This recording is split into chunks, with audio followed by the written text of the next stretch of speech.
always see the positive side from the negative environment. Caleb witnessed 10 instances of murmuring for those last 2 years and 2 months. 10 times the Israelites murmuring to the Lord, murmuring to Moses because of the water, because of the food, and because of so many things. And Caleb was there. But Caleb never contaminated. He always believed in the Lord. His faith in the Lord was firm. He was not affected with these situations. Perseverance comes because we see what God sees. How many of you have been treated unfair by the church? Do not raise your hand. How many of you receive an actions from the church and it is really, really unfair to you? What is your response? You complain to the administrator, or you decided to leave this ministry? Back in 1984, after we married, I met with my wife in 1982. We planned to get married. Something happened, and then we married in 1984. Right after we married, we received the decisions from the Executive Committee of Kalimantan Mission, the island of Borneo, to transfer me. I was pastoring one church on the east coast of Kalimantan, capital city. To transfer Wendell Mandolang, still a young pastor at the time, from Samarinda, the capital city of East Kalimantan province, the biggest, one of the biggest church, second biggest church in Kalimantan, to transfer me to the western part of Kalimantan Mission, around 2,000 kilometers away. Not in the cities, but around 150 kilometers from the capital city of West Kalimantan province. From the city to the very remote area, to the Patmos Island district. But the decision is not finished on that sentence. There's another sentence with a single status. I already married. But the decision said with a single status. What does it mean? It means to move from this side east to west, my wife will not receive the travel allowance, moving allowance. I came to see the president. Sir, what about these decisions? It's okay for me to transfer from this one, but what about my wife? He said, hey, your wife is yours. That's not our business. So what shall I do? Shall I bring my wife with me to go to that place? It's up to you. If you want to bring your wife, it's up to you.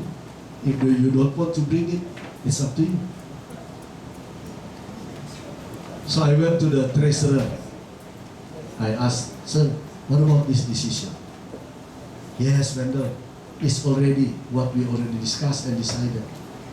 I also cannot help you. So what shall I do with my wife? Yeah, you find your own solution. You find your own solution. It was about 2,000 kilometers away, because the island of Kalimantan. I almost quit from my ministries on the second, the third year of my ministry. But I remember what my father advised me. Whatever decisions of the church, though it is unfair, but if you believe that you are here because God called you, though behind the decisions there is a conflict of interest of the leaders, you have only one option. Accept it and go without murmuring. Or you submit your resignation letter. Yeah, that's what my father advised me. You work outside, you enjoy working outside, you can still continue to help or support the church.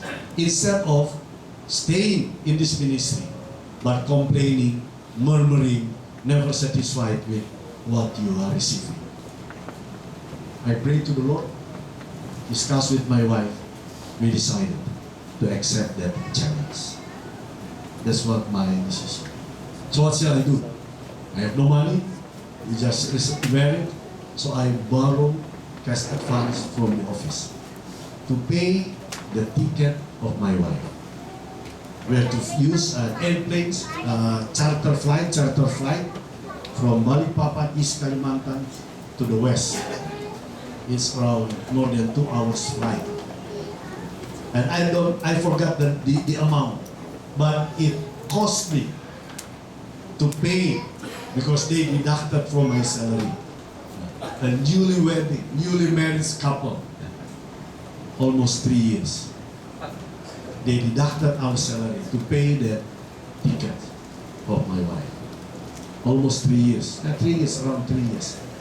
In those 3 years, we experienced when it is already the 15th of the month, we have no more money. It is good that the place where we work, there is a clinic, Adventist clinic.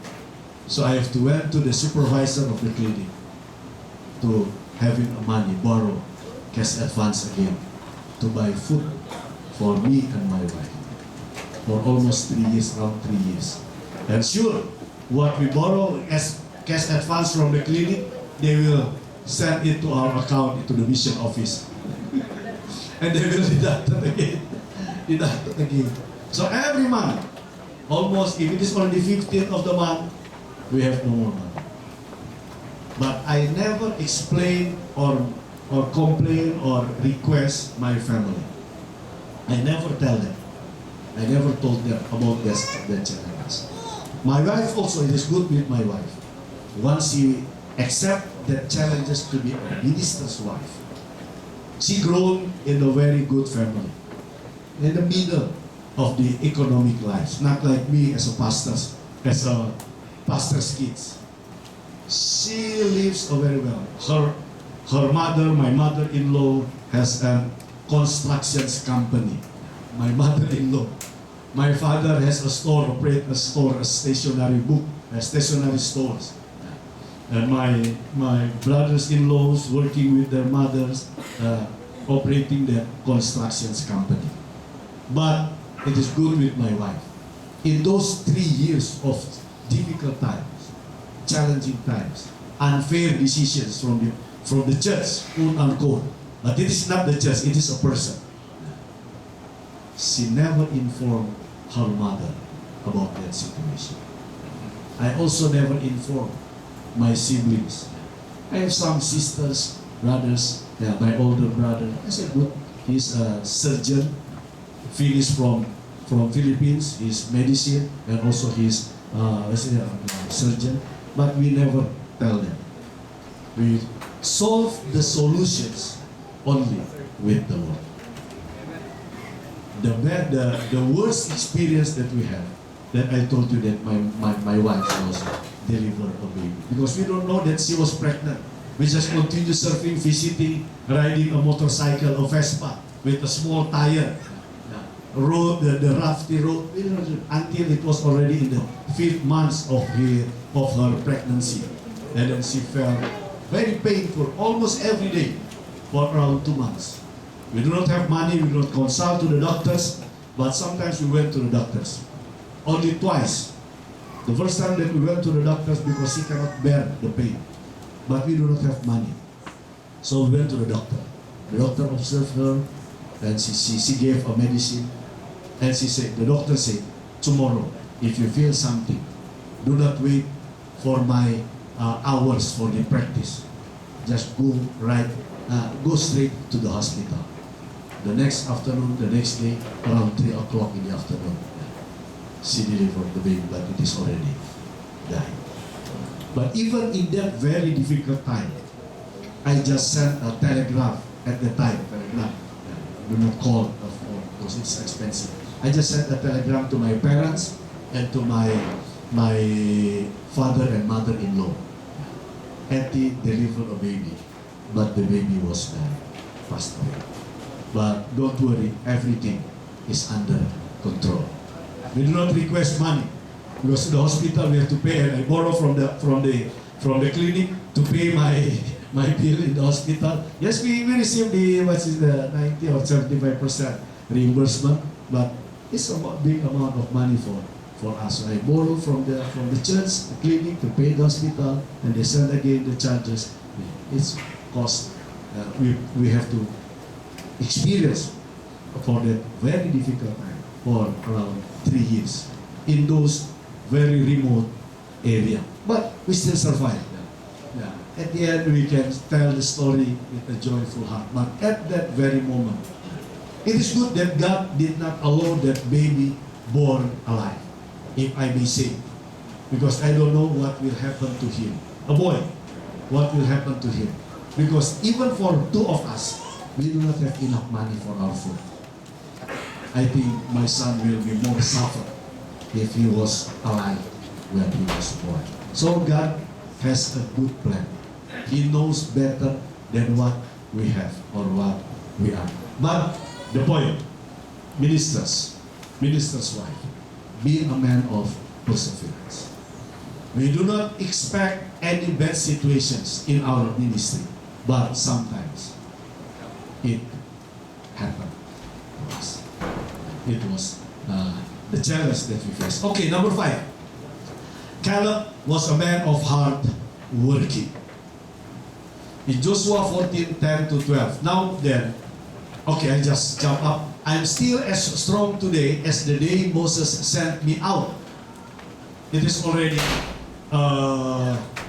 45 years ago when he was still 40 at the time. I am just as vigorous to go out to battle now as I was then. Remember, this is already 45 years after the first occasions when he was a spy at the time. This is what he told to Caleb, to Joshua. Now give me this hill country. Hebron is a hill country that the Lord promised me that day. You yourself heard them that the Anakites were there, and their cities were large and fortified. But the Lord helping me, I will drive them out just as He said.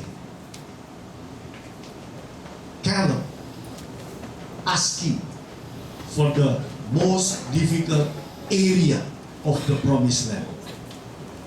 The hillside, the mountainside, the rocky sides occupied by the giants.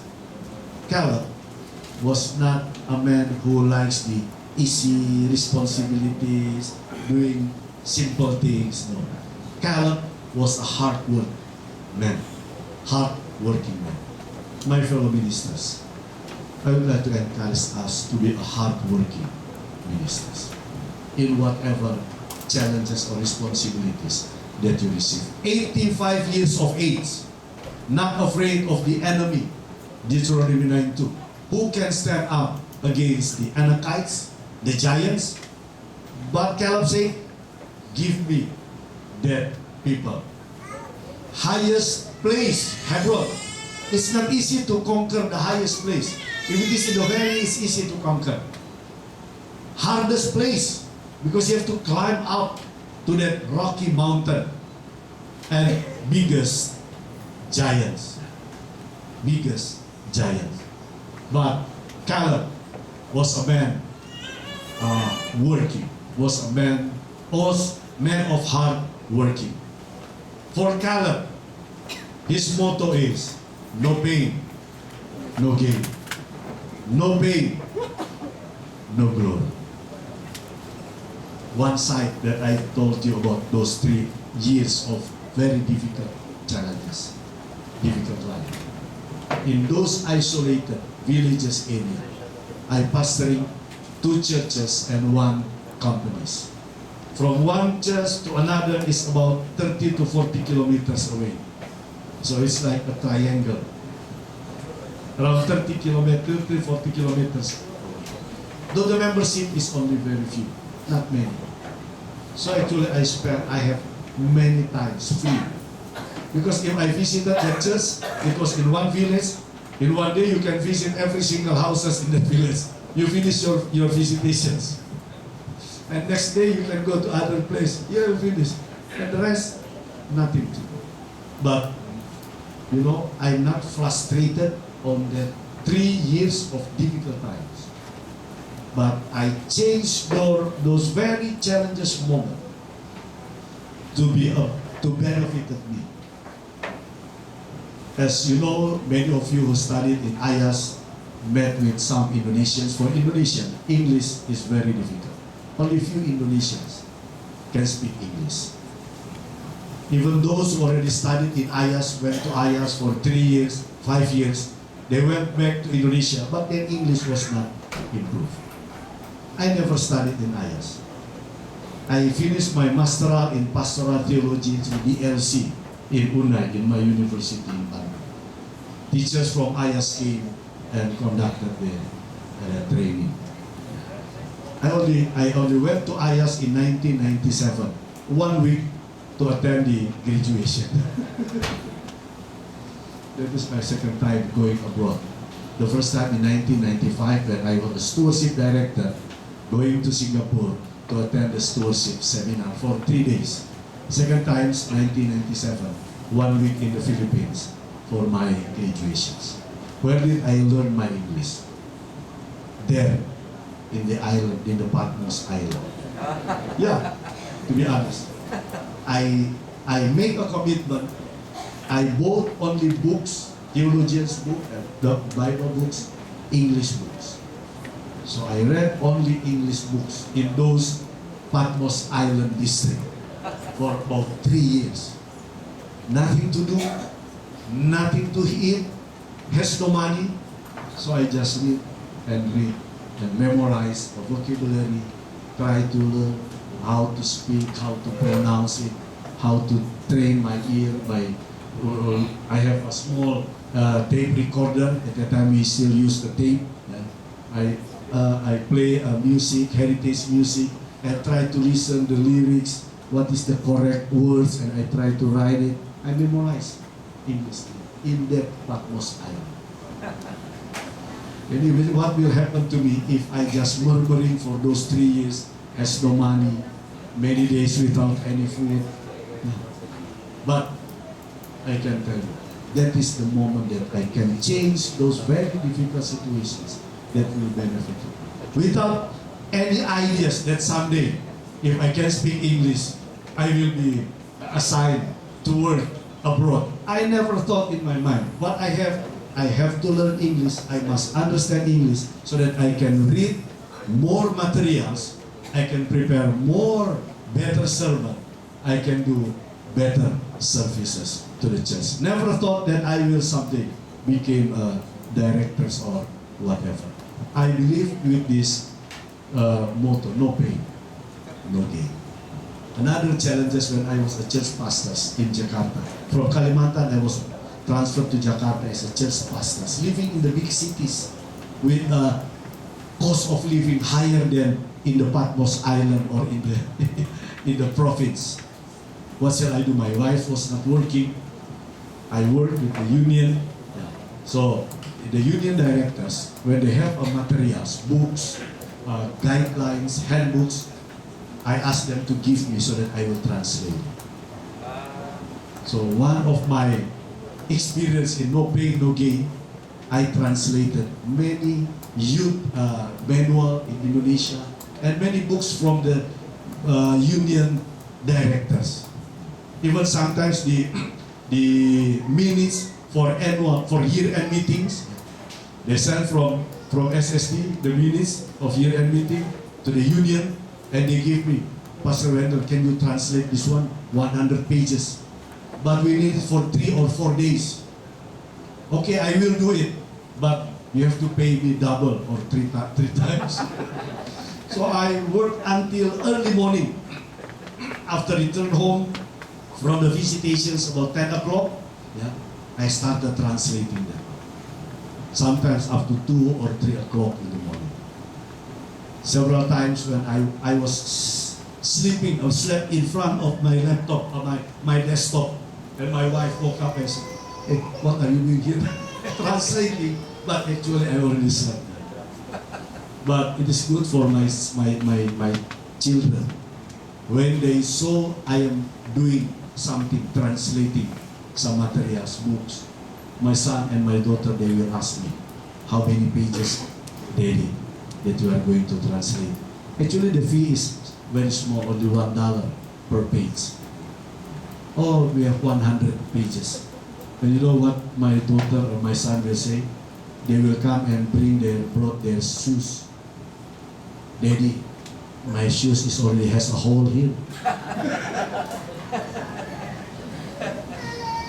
When they saw me translating a materials, they will come with their request. I said, okay, just wait. This 100 pages, I will finish it within 1 week or 10 days. And after that, we will go to buy you a new shoes, a new rubber shoes. That is our experience. And for me, it's normal for me to work till late at night because of this. Because if it is only depends on my regular salary, because my wife was not working, I cannot entertain the needs, address the needs of my children. Living in the cities of Jakarta, the big cities. This is I experienced many times. I translated several materials. I work hard. And for me, it is easy. It's not a challenge for me to work translated from 11 up to 2 or 3 o'clock in the morning. And sleep only 2 hours. 5 o'clock, I already woke up and taking care of my activities. But it's not every day, not every week. Only when I have a project. Additional income for me. So no pain, no gain. No pain, no glory. Okay, number 6, second to the last. Caleb was a man of loyalty.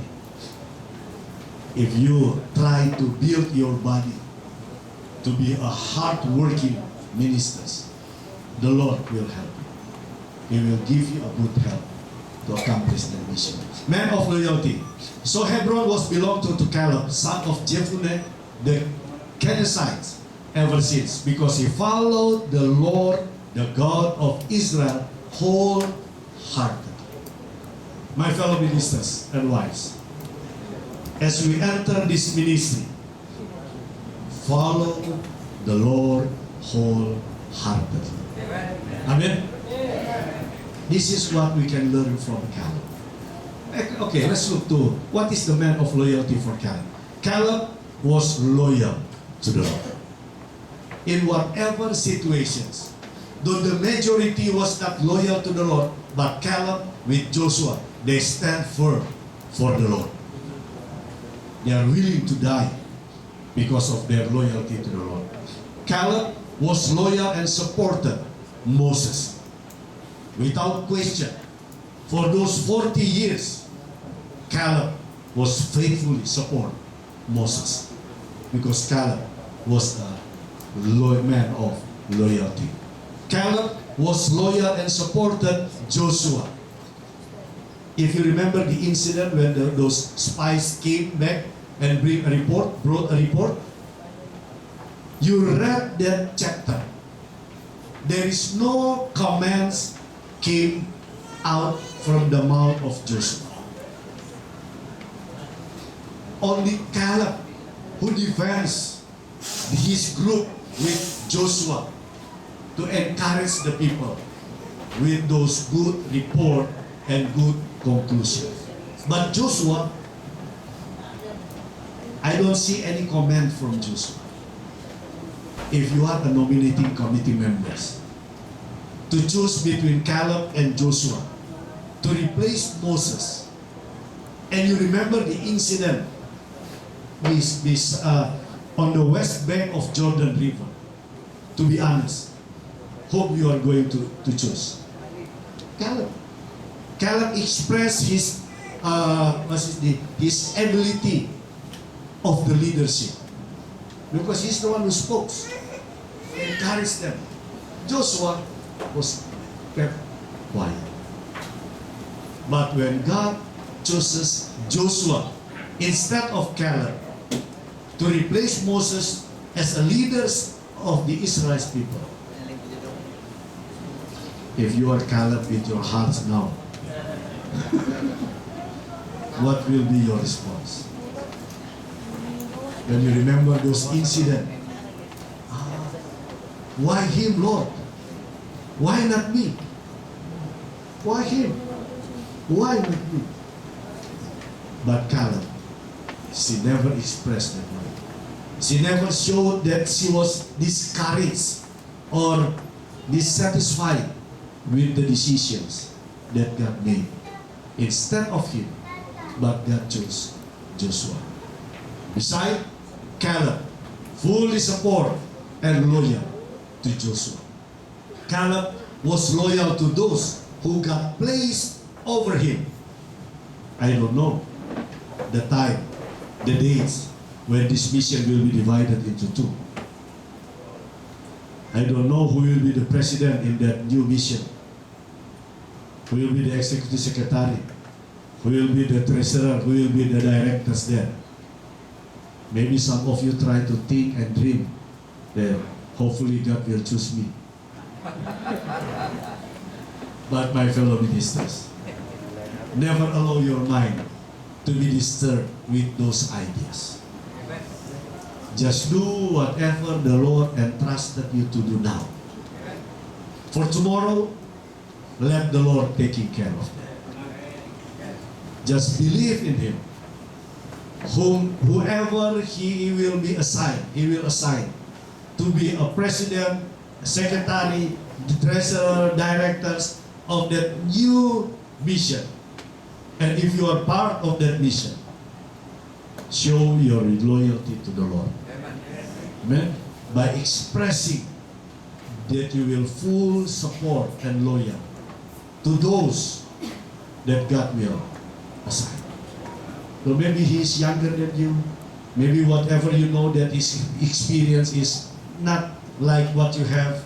His capacities, his talents, maybe not like what you have. Do not worry about it.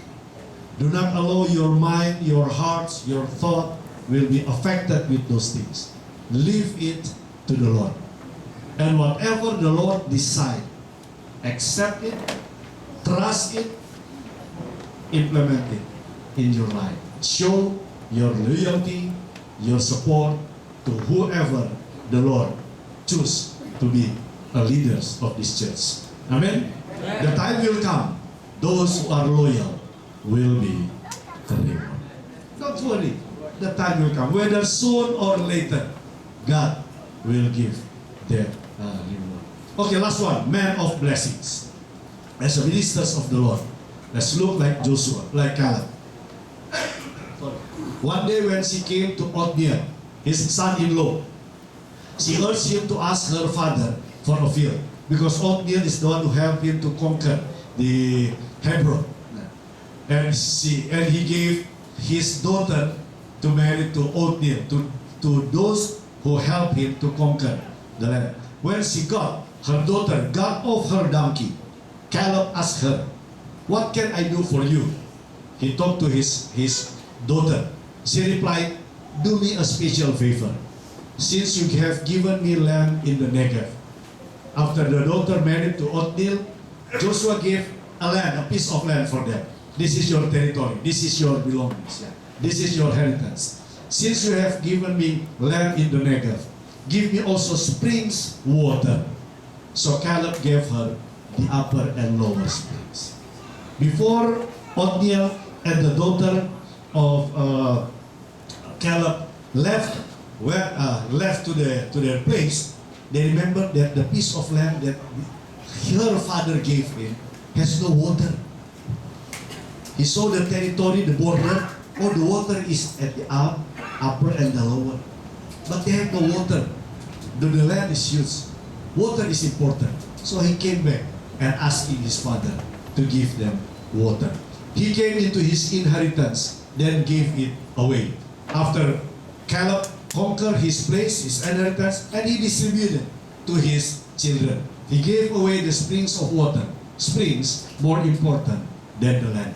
After he gave a piece of land in Negev for his daughter, and then he gave also the water, the springs, in the upper springs and lower springs. Blessed to be a blessing. My fellow ministers and wives, whatever our life situations, though we realize that our income is very small, but it was part of the blessings that the Lord has blessed us. Amen. And when you go around visiting your churches, district, church members, you can see with your own eyes that many of our members, in spite of whatever their lives is, they still live in many challenges. And compared to our lives as ministers of the Gospels, we have a better life than some of our members. So in one occasions or any, when you encounter with this one, do not worry with your lives. Whatever you have in your wallet, share it to your members. My wives understand that part. Because sometimes when we do the visitations and encounter with our members who are facing the challenges, they have no food, some of them are sick, and I just open my wallet, whatever I have in my wallet. Sometimes I just left one for my fare, my taxi or bus fare to going back home. At least we share something. Ministers of the Gospels, we were blessed and we need to become a blessing also. Man of vision. Caleb was a man of vision, man of encouragement, man of faith, man of perseverance, man of hard working, man of loyalty, and man of blessings. I have to jump this one because our time is running very fast. Let's do for the conclusions. Caleb was a man of attitudes with noble characters. Amen. I heard the discussions. Those who are visiting in your area with the NPA or with the rebels, I just catch the ideas Pastor Alex said. Be a minister if you are a minister. Be a pastor. Show that you are a pastor. Maintain your noble character. Whether they are rebel or they are soldiers of the country, they will respect us as we keep our character. Caleb was not content with the average or commonplace. Fellow ministers, do not easily satisfy after you accomplish certain level of achievement. Do more, reach more, climb higher, like the songs that we have. Going deeper and deeper and higher in our ministry. Caleb was not focused on barrier, but he focused on the Lord. Caleb was not worried with challenges because he believed in the Lord. Caleb was a man of courageous because he knows that he was with God. Caleb was filled with the Holy Spirit because he maintained his living relationship with the Lord. Caleb was fully committed to the Lord. Caleb was man of courageous. Caleb has a different spirit compared to other people because he knows that in his life they were almost home. I just share you one quotation, I think, here. There's one quotation from Education 149.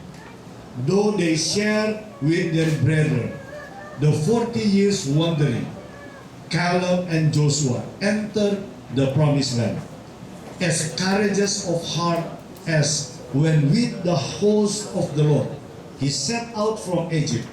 Caleb asked for and received as his portion the stronghold of the giants. In God's strength, he drove out the Canaanites.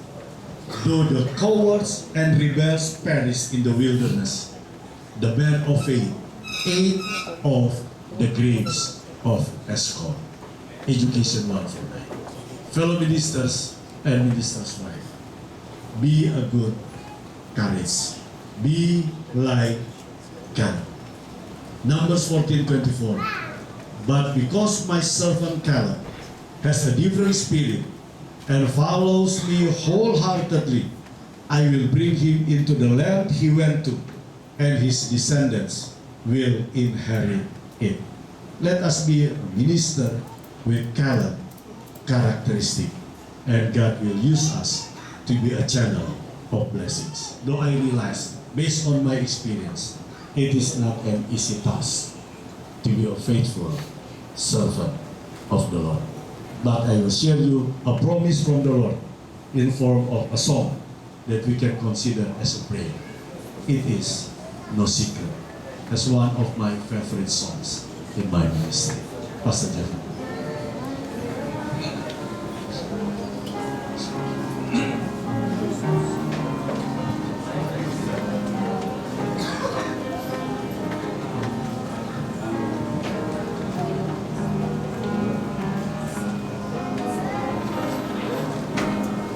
The chime of time ring out the news, another day is through. Someone slipped and fell. Who was there? Someone you may have longed for added strength, your courage to renew. Do not be disheartened, for I have news for you. It is no secret what God can do. What is done for others, He'll do for you. With arms wide open, He'll pardon you. It is no secret what God can do. There is no night, for in His light you never walk alone. You always feel at home, wherever you may go. There is no power can conquer you, while God is on your side. Take Him at His promise, don't run away and hide. It is no secret what God can do. What is done for others, He'll do for you. With arms wide open, He'll pardon you. It is no secret what God can do. Sing together the refrain. It is no secret what God can do. What is done for others, He'll do for you. With arms wide open, He'll pardon you. It is no secret what God can do.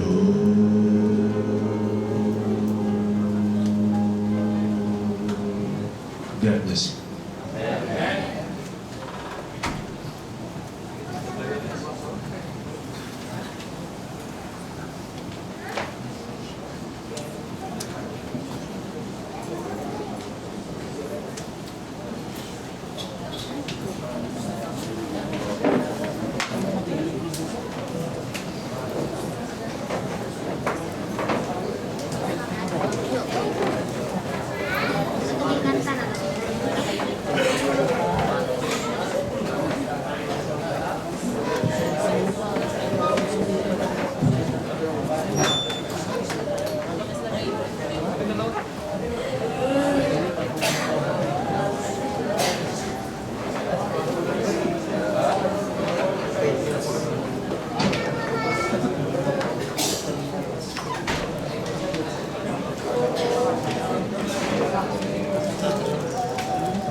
shepherdess here in front, may we request each one of us to rise for the benediction. Heavenly Father, we thank you, Lord, for the opportunity you gave us to sit at your feet and listen to your message and worship you in this Holy Sabbath. May your Holy Spirit will help us as the ministers of the gospel, as the wives of your ministers. We will remain faithful and have the characteristic of Caleb, so that we can continue to be faithful in all aspects of our lives as we serve you through the local churches, through the districts, and also through the missions. And may you accept our hearts to serve you in whatever best capacities that we can give it to you. And as we dismiss from this place of worship, may the love of God the Father and the power of the God the Son, Jesus Christ, and the fellowship of the Holy Spirit be with each one of us as we continue our ministry to serve you until you appear in the clouds of heaven. We thank you, Lord, for you will hear and answer our prayer, for we ask in Jesus' name. Amen.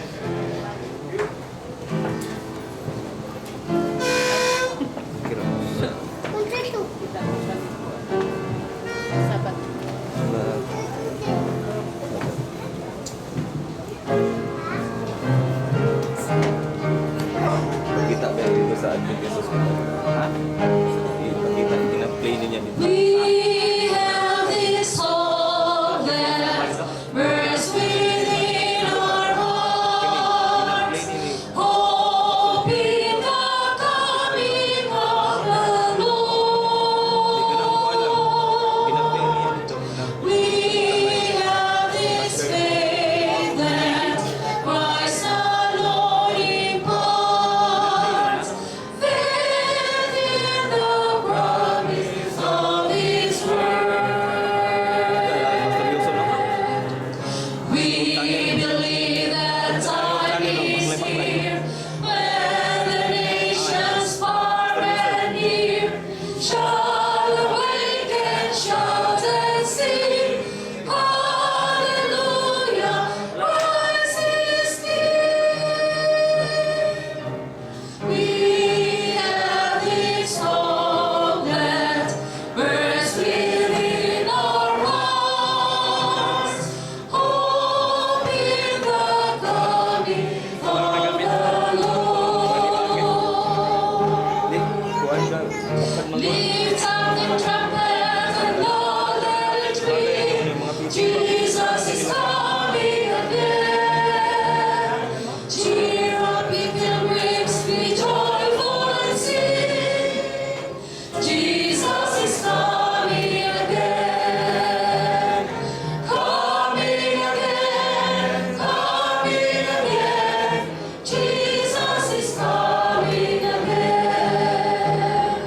We have this hope that burns within our hearts, hope in the coming of the Lord.